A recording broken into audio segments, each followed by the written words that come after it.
Trinity International takes their first win over a nationally ranked team in the last 3 seasons with a 79-78 win over 14th ranked Olivet Nazarene. Here with head coach Boomer Roberts. Coach's first win over a ranked team since you've gotten here. Talk about what this means for you and for the program. Doesn't mean much for me. I think players win games, and that's what we told our guys today.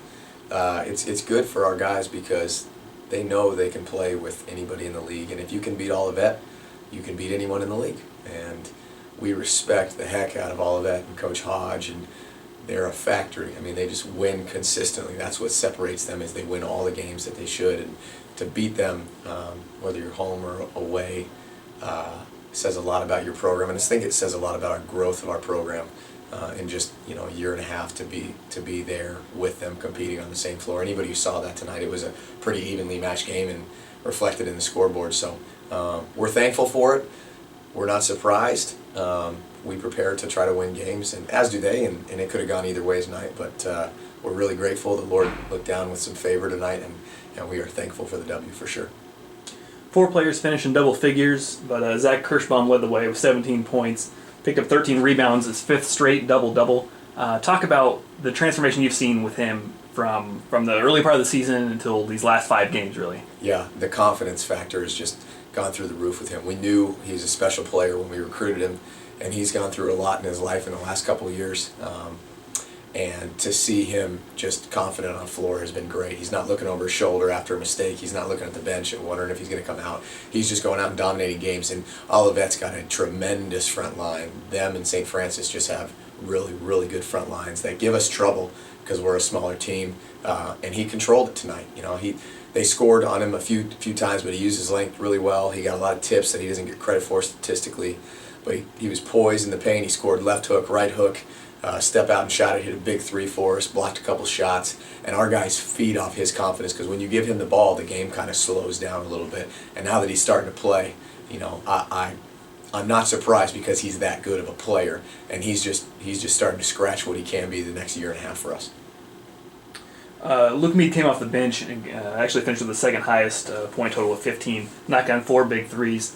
Talk a little bit about his game, if you would. He's clutch. I mean, he's got big courage in big moments, and the guys know that. He's a finisher. He doesn't start games for us, and I thought Greg Carlisle, to be honest with you, had another one. We keep saying his best game, but he was terrific. He hit 2 big threes for us, controlled the game, got a big steal and a layup that kept the momentum going. For him to do that as a freshman, it's a lot of fun, especially with his brother out cheering for him. But Luke has finished a lot of games for us at the 1, at the 2. You can put him at the 4. He doesn't care. And that's the thing. Him not caring.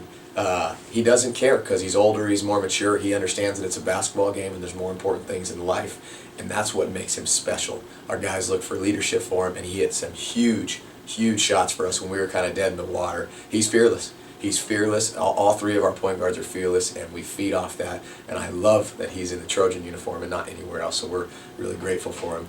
Shout out to Steve Carter, teaching pastor at Willow Creek, for helping the Trojans sign Luke Mead. Love to see you at a game, Steve. Looking ahead now, you got a tough stretch, 3 games coming up on the road, starting with Robert Morris on Wednesday night. What's the mindset, I guess, going into this stretch? The mindset is just to keep competing for 2 hours. We had a lot of our alumni there, and that's what they were talking about in the locker room with us afterwards, is they were so impressed with the way we competed, which is an ultimate compliment for a college basketball team. You heard the guys talk about how much we love each other. We feel like our love separates us from different teams. Robert Morris is the most talented team in the league. They have a coach who all he does is win 25 games a year. They just reload. They never take a step back. And we know that they're going to be ready to go. They crushed a good team tonight, so they have the potential to blow anybody out in our league on any given night. And to beat them on the road, we're going to have to be even better than we were tonight. But our guys continue to play fearlessly. We've practiced hard, and we're going to lay it on the line for 40 minutes just like they are, and hopefully come out with another victory. Once again, the Trojans take a 79-78 win over the number 14 Tigers. Coach, thanks. Appreciate it, Greg.